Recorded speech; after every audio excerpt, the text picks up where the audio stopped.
They destroyed my life in one day, so I exposed their secret $1 million scheme that had the FBI shaking.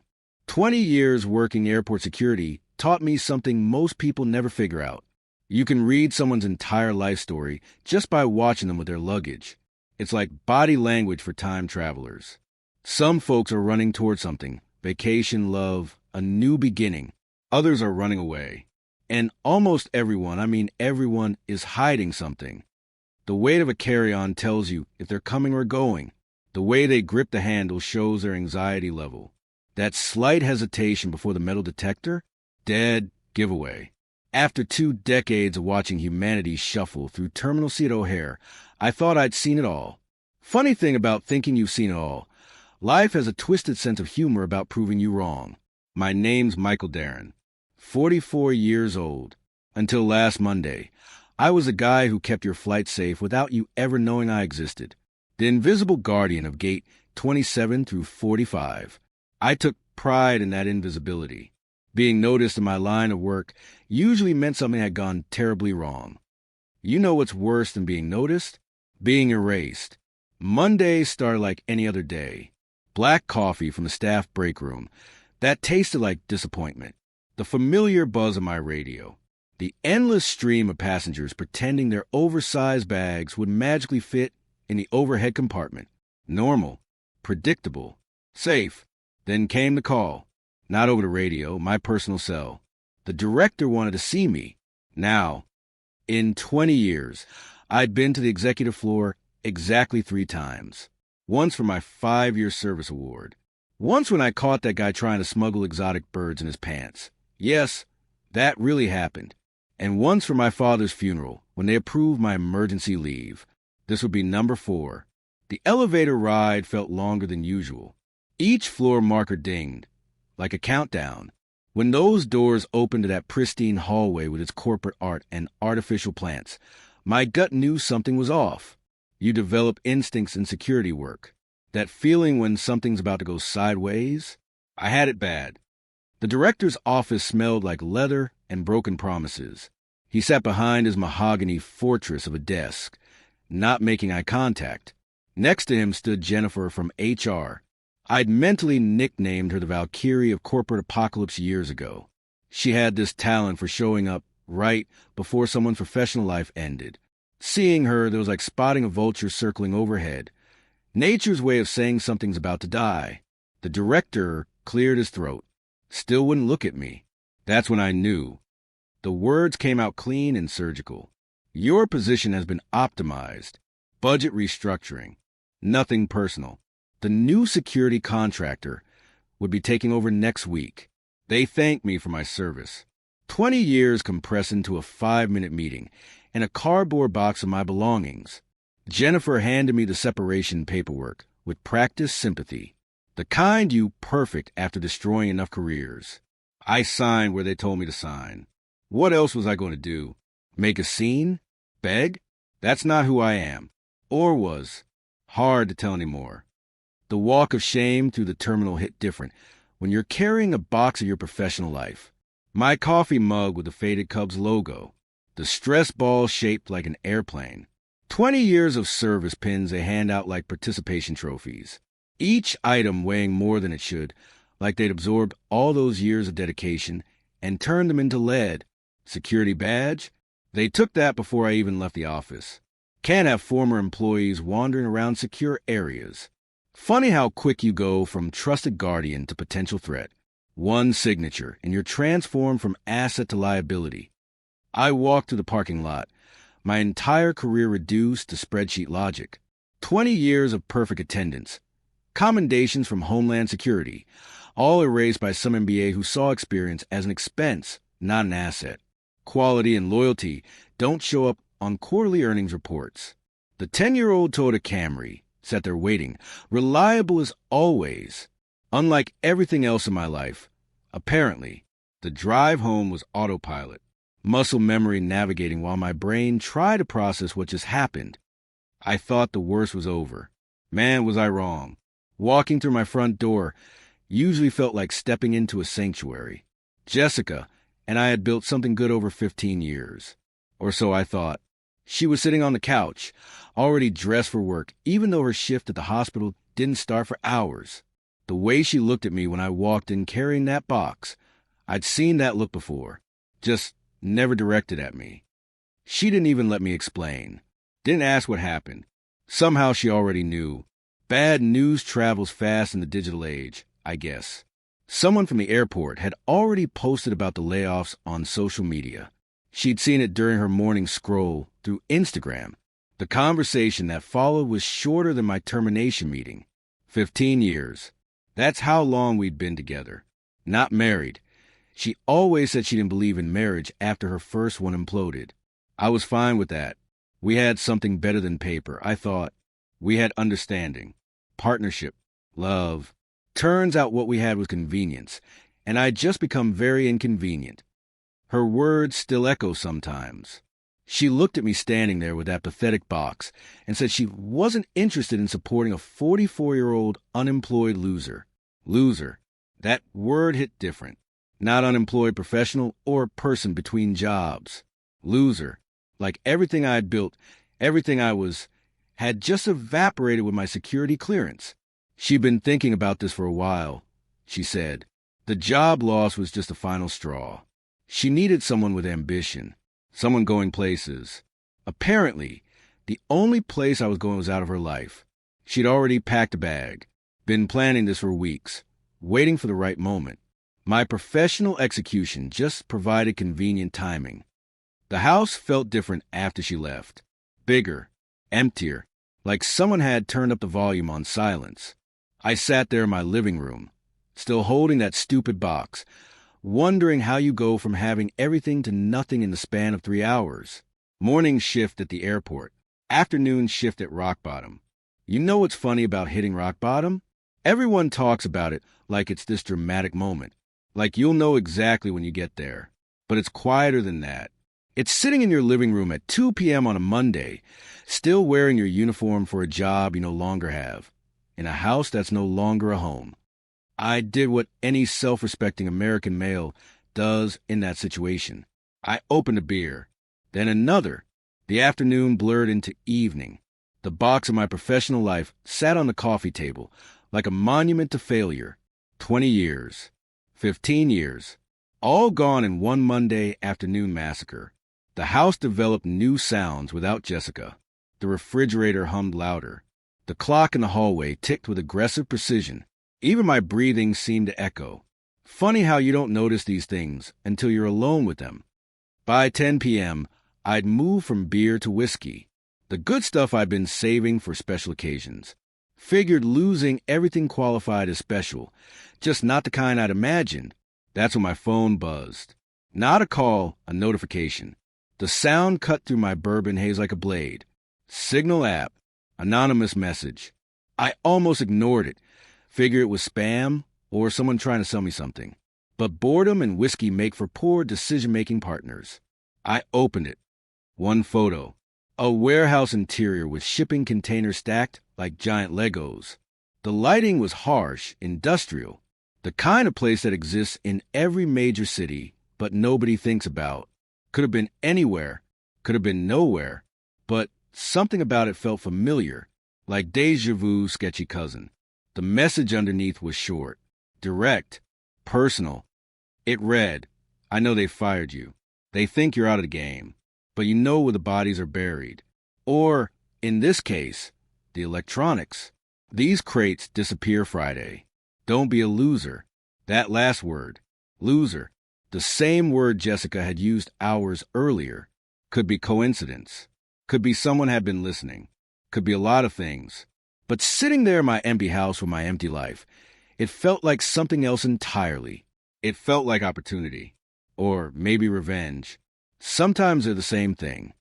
The photo stared back at me from my phone screen. Those containers could be anything.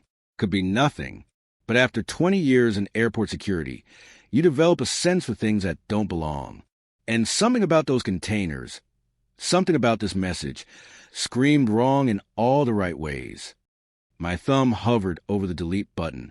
The smart play. The old Michael play. The Michael who got a cardboard box for 20 years of loyalty. The Michael who was called a loser as the door shut on 15 years of his life. I looked at the whiskey in my glass, then back at the glowing screen. Don't be a loser. They thought I was out of the game. Fine, let them think that.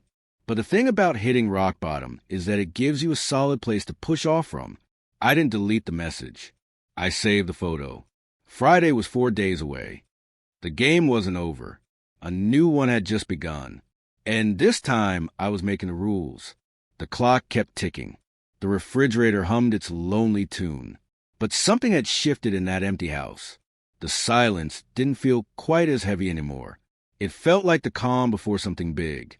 For days until Friday. For days to figure out what those containers held.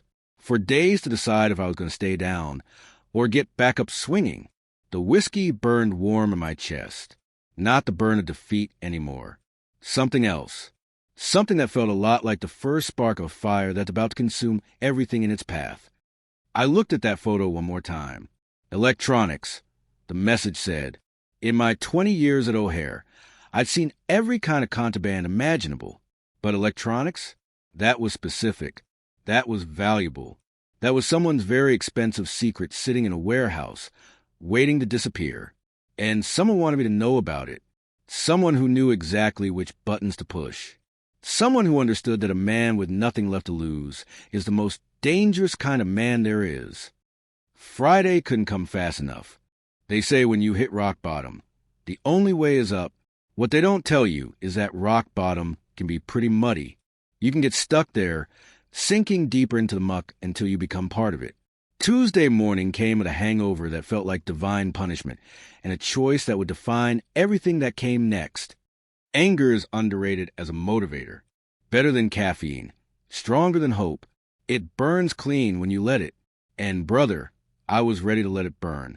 I stumbled to my home office, a generous term for the corner of the spare bedroom where I kept my personal files. Behind the tax returns from 2018 and a stack of old birthday cards Jessica never threw away, there it was, my insurance policy, a portable hard drive about the size of a deck of cards. See, in 20 years of security work, you learn that documentation is survival. Every unusual pattern, every strange shipment, every access log that didn't quite add up, I kept records, off the books, against every policy in the employee handbook, because sometimes the people writing the rules are the ones breaking them. The drive contained everything. Timestamps, shipping manifests, security footage I copied before the automatic 30-day deletion. Things that meant nothing individually but painted interesting pictures when you connected the dots. In my line of work, we called it situational awareness. HR would have called it grounds for immediate termination. Good thing they already played that card. I needed help, the kind you can't Google, the kind that comes from someone who understands systems from the inside out. Lucky for me, I knew exactly who'd call. Leo Vance, 28 years old, 160 pounds, soaking wet, and the smartest person to ever get caught hacking the Pentagon at age 15. They gave him a choice back then, prison or cooperation. He chose cooperation, ended up working IT at O'Hare. I'd save his bacon once when security wanted to fire him for browsing what they called inappropriate websites. Turned out he was tracking down a vulnerability in our system that could have grounded half the eastern seaboard. After that, we had an understanding. His phone rang 3 times before he picked up. His voice sounded tired, defeated even. Not the usual Leo who could talk your ear off about encryption protocols and quantum computing. When I told him about the message, about the containers, something shifted in his tone, like a switch flipping from off to very much on. He told me about the new contractors, how they'd locked him out of systems he'd built, said his clearance didn't meet their standards. The same standards he'd written 2 years ago. They'd essentially demoted him to password resets and printer maintenance. The kid who could have been running cybersecurity for the NSA was now explaining to people why they needed to turn their computers off and on again. We met at a diner off Mannheim Road, the kind of place where the coffee's terrible but the pie makes up for it.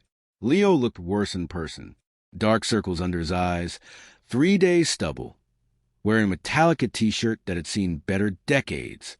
But when I showed him the photo from my phone, those eyes lit up like Christmas morning. He pulled out a laptop that looked like it had survived several wars. Started working his magic while I nursed my third cup of terrible coffee. After about an hour of typing that looked more like piano playing than computing, he leaned back with a grin that reminded me why the Pentagon had been so interested in recruiting him instead of prosecuting him.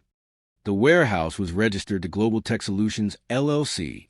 Generic enough to be forgettable, suspicious enough to be interesting. The thing about shell companies is they're like breadcrumbs. Follow them long enough and you find the witch's house. Global Tech had been created 6 months ago, filed in Delaware because of course it was.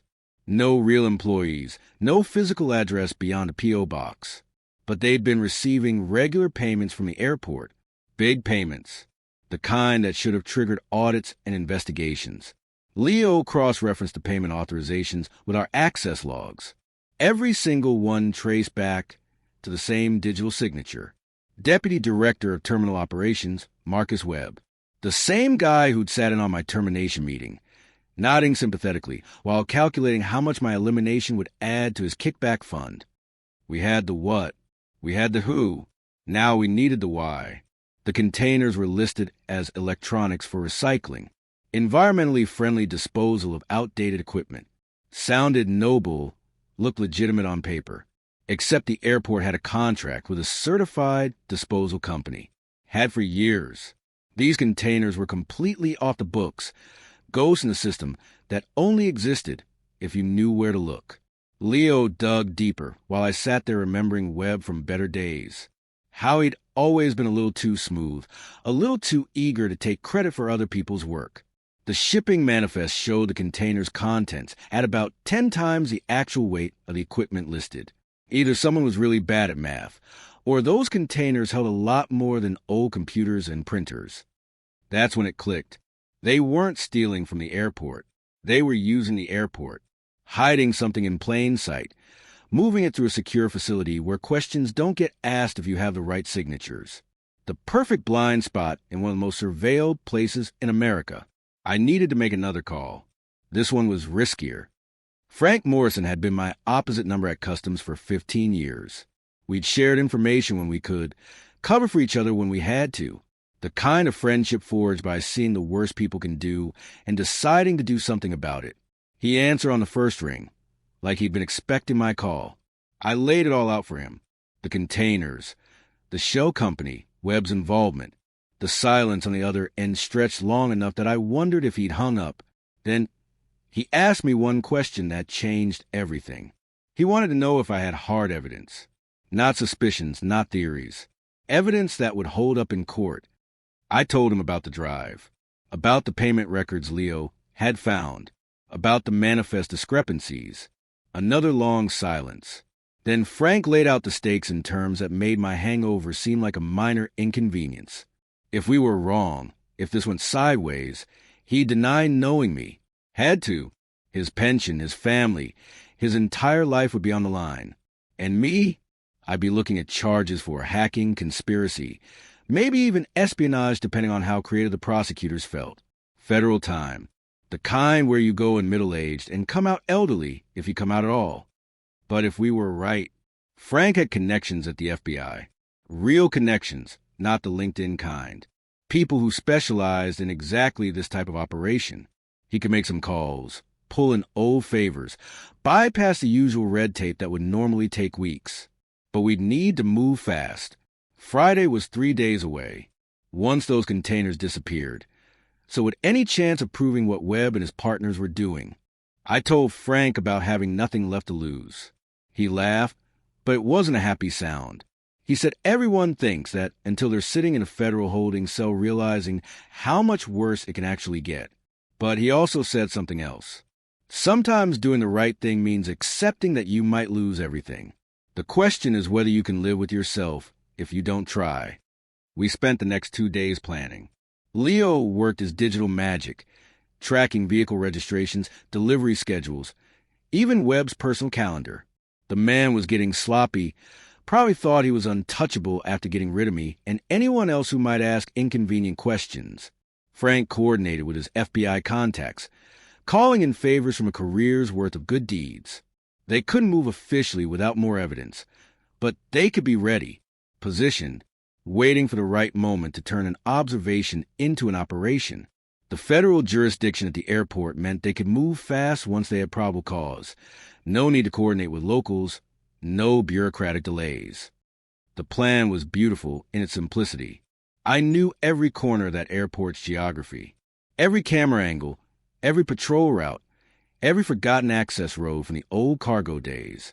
I'd spent 20 years learning them, never imagining I'd use that knowledge like this.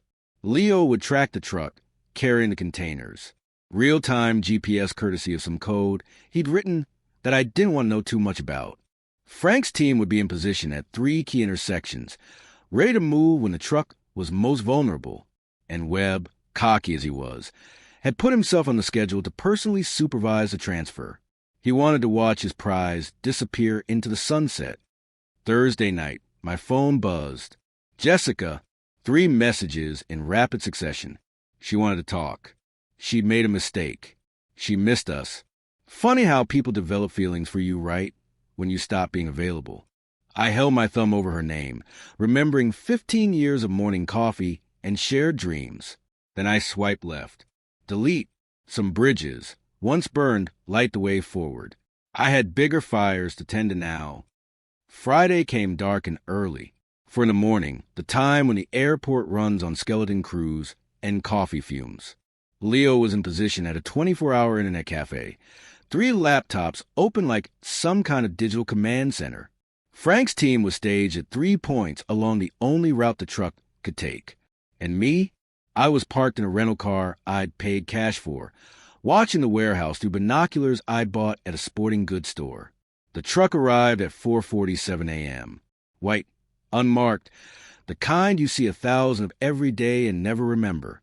Webb pulled up 5 minutes later in his BMW, probably the only honest thing he bought in the last 6 months. 2 more cars followed, muscle by the look of them.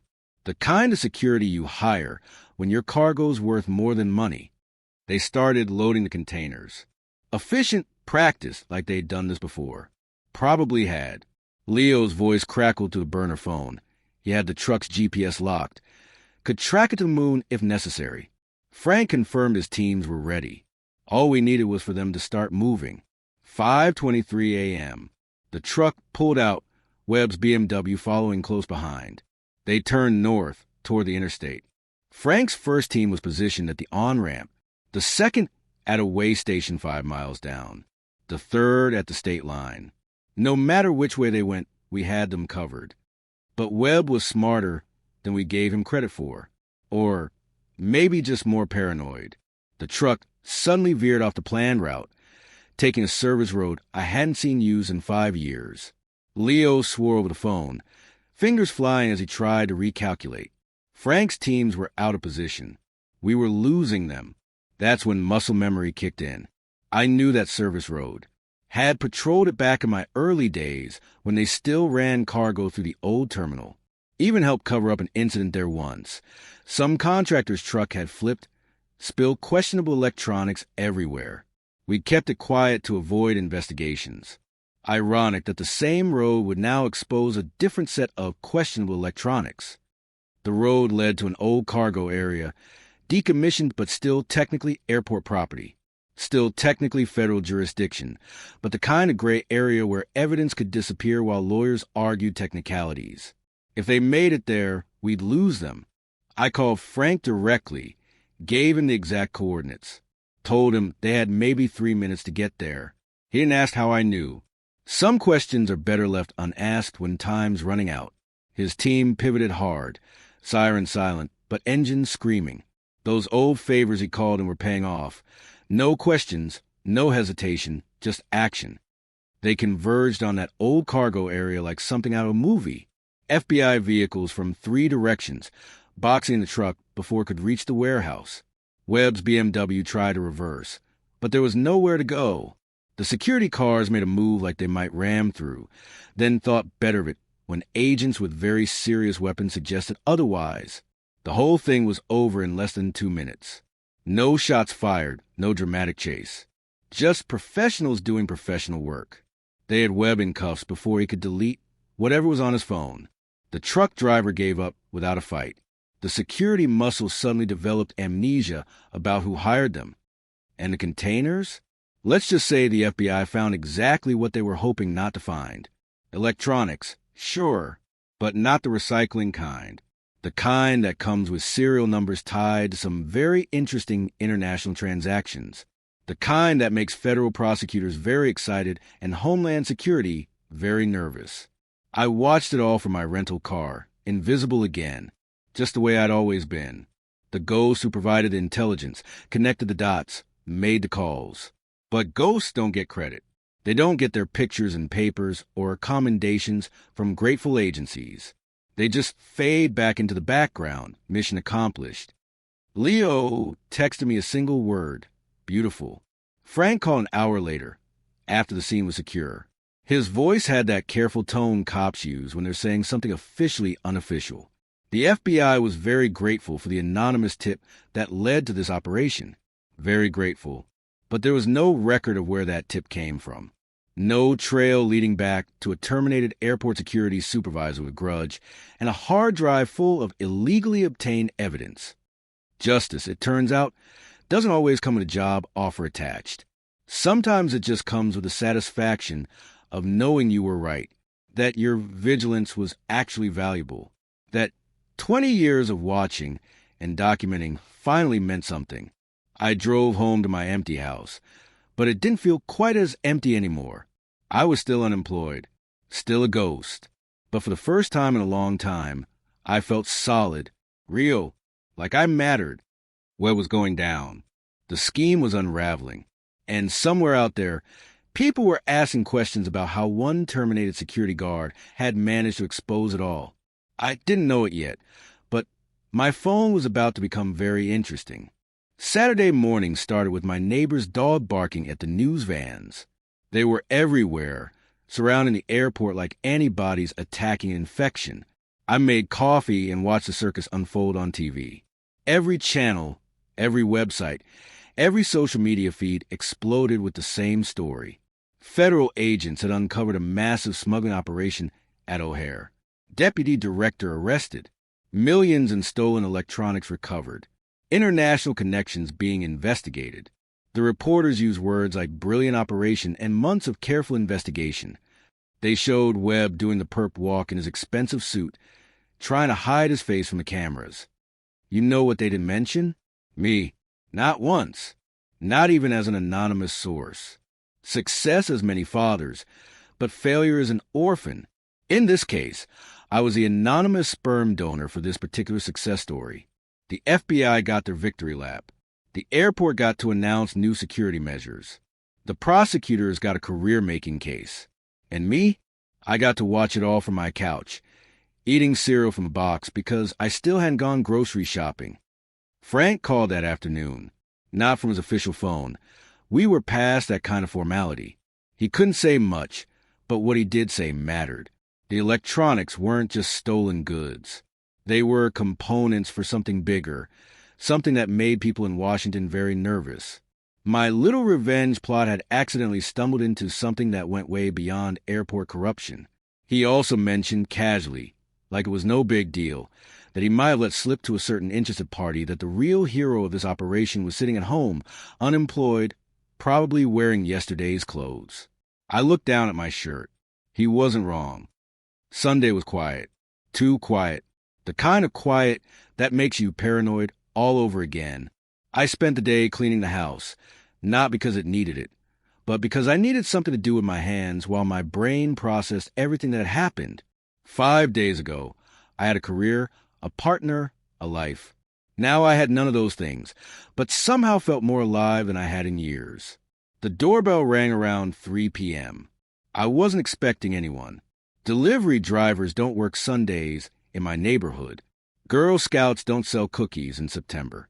My hand hesitated on the doorknob, old security instincts kicking in. It was Leo, but not the Leo from the diner. This Leo was wearing an actual suit, his hair combed, looking like he'd slept for the first time in months. He was grinning like he'd won the lottery. In a way, he had. The new contractors at the airport were out. The FBI investigation had revealed they were part of Webb's network, brought in specifically to reduce oversight. The airport needed new IT leadership, fast. Someone who understood the systems, who could rebuild trust, who had proven loyalty. They'd offered Leo the position of Chief Information Security Officer, starting salary that made my old paycheck look like pocket change. He'd come to thank me, said without my call. He'd still be resetting passwords and dying slowly in a cubicle. Now, he was going to rebuild the entire security infrastructure from the ground up, his way, the right way. Then he said something that stuck with me. He said revenge is a dish best served cold, but justice? Justice is better served with a side of vindication. We toasted with beer from my increasingly empty fridge. Two guys who'd been kicked down, now watching people who'd kicked us getting their own dose of karma. It felt good. Better than good. It felt right.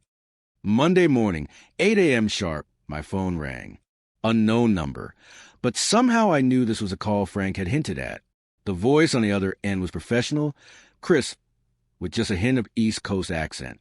He introduced himself as Richard Brennan, CEO of Titan Security Solutions. I knew Titan. Everyone in the security industry knew Titan. They were the company you called when regular security wasn't enough. Corporate espionage, international logistics, the kind of problems that required more than just checking badges and watching monitors. They were the major leagues. Brennan didn't waste time with pleasantries. He knew who I was, what I'd done, and more importantly, what I was capable of. His company had been the manufacturer of those stolen electronics. High-end surveillance equipment meant for a government contract. The theft had cost them millions and nearly destroyed their reputation, until I'd accidentally saved both. He said Frank Morrison had filled him in on the real story, how a terminated security guard with a grudge had uncovered what the FBI, airport security, and his own investigators had missed, how that same guard had orchestrated the takedown while remaining completely invisible. He said those were exactly the skills Titan looked for in their regional directors. The offer was simple. Head of Midwest operations for Titan Security Solutions, based in Chicago, but overseeing contracts across 6 states. Salary that was triple what I'd made at the airport. Benefits that included words like stock options and performance bonuses. The kind of job I dreamed about 20 years ago when I was young and still believed hard work guaranteed success. But there was a catch. There's always a catch. I need to pass their background check, which would dig into everything. The illegally obtained evidence, the unauthorized access to airport systems, my collaboration with Leo's questionable hacking methods. All of it would come out. Brennan said he wasn't concerned about any of that. In fact, it was part of why they wanted me. But I needed to be prepared for the scrutiny. I told him I'd think about it. He gave me a week to decide. After I hung up, I sat in my empty house, staring at the phone like it might ring again with another life-changing opportunity. But it didn't. The universe had apparently filled its quota of miracles for one Monday. I needed to get out, think, process. The house felt too small for all the possibilities suddenly crowding my head. So I did what I always did when I needed to clear my mind. I drove. There's a coffee shop on the north side that I used to go to in college. Nothing fancy, just good coffee, worn leather chairs, and the kind of anonymity you can only find in a big city. I hadn't been there in years, but muscle memory navigated the streets while my conscious mind wrestled with Titan's offer. I was standing in line, rehearsing how to order coffee like a normal person, and not someone whose life had exploded and reformed in the span of a week, when I heard a familiar laugh, the kind that throws you back in time, so hard you forget what year it is. Sarah Mitchell. We'd gone to high school together, lost touch the way people do when life pulls them in different directions. She was sitting alone, reading an actual paper book, looking exactly the same except for a few laugh lines that somehow made her more beautiful than memory had preserved. She recognized me at the same moment I recognized her, that awkward moment of, "Is it really you?" followed by genuine delight. She invited me to sit. I forgot about the coffee, forgot about Titan, forgot about everything except how easy it was to talk to her. We caught up the way old friends do, 5 minutes of highlights covering 15 years of life. She'd become a pediatric nurse at Northwestern Memorial. Divorce, but she said it with a kind of smile that suggested it was a liberation, not a loss. She'd moved back to Chicago 2 years ago to be closer to her aging parents. I gave her the abbreviated version of my week. Fired, dumped, accidentally uncovered major corruption. Now fielding job offers from companies I'd only dreamed about. She laughed, said it sounded like a movie plot. I said movies usually have happier endings. She said the ending hadn't been written yet. We talked for 3 hours. About everything and nothing. About how we both changed and how we hadn't. About dreams deferred and second chances. When she had to leave for her shift, she suggested dinner later in the week. Thursday, she said. There's a new Italian place in Lincoln Park she'd been wanting to try. I said yes before my brain could overthink it. Watching her walk away, I realized something. For the first time in years, I was looking forward to something that had nothing to do with work or security or catching bad guys. Just dinner with someone who knew me before I became the person I'd been pretending to be. Tuesday and Wednesday blurred together. I accepted Titan's offer. The background check was invasive but clean. Brennan called personally to welcome me to the team. Start date in 2 weeks.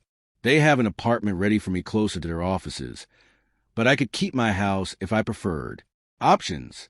Choices. Foreign concepts after 20 years of routine. Leo texted constantly, updating me on the chaos at the airport as they cleaned house. 12 more people connected to Webb's operation had been identified. The FBI was calling it one of the largest airport corruption cases in history. Still no mention of my involvement, which was exactly how I wanted it. Thursday afternoon, I was getting ready for dinner with Sarah when the doorbell rang. Through the peephole, I saw Jessica. She looked different, smaller somehow, like the confidence that had always defined her had been surgically removed. I opened the door, but didn't invite her in.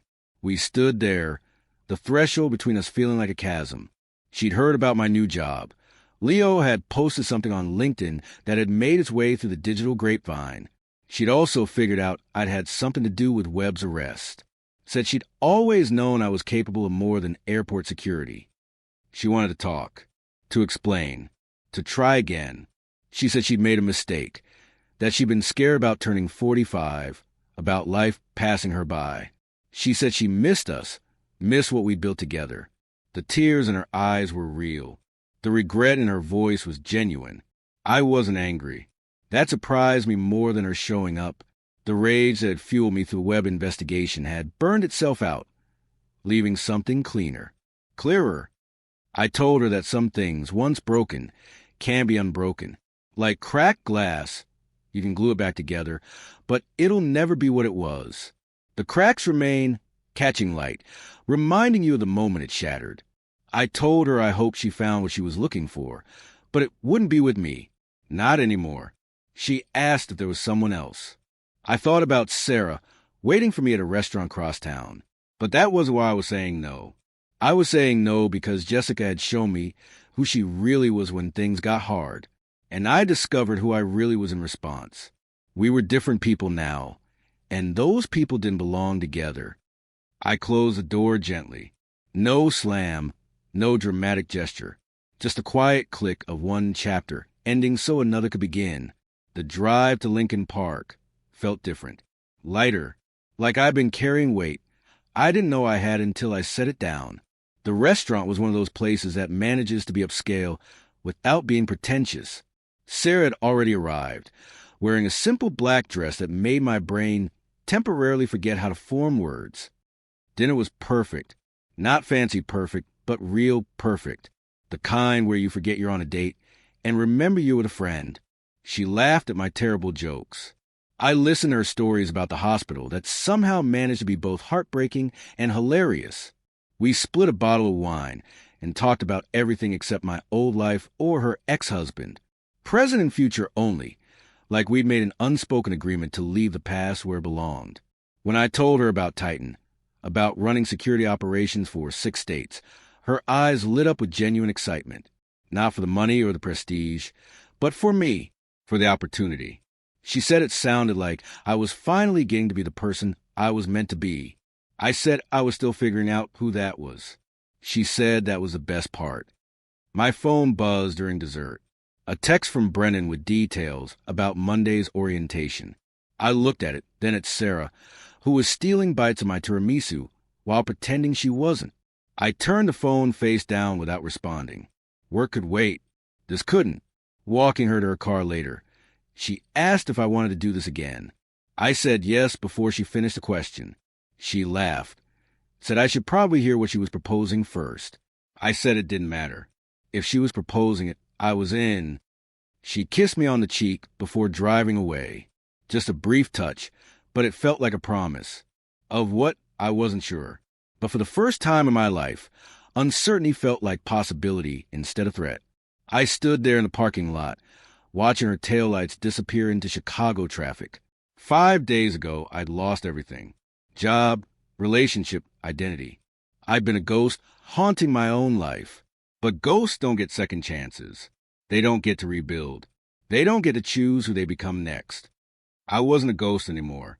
I was Michael Darren, future Regional Director of Titan Security Solutions, friend to Leo, who was rebuilding an airport's digital infrastructure, respected by Frank, who'd risked everything on my word, and maybe, if I didn't screw it up, something more to Sarah. The old Michael had been planning contingencies, preparing for everything to fall apart.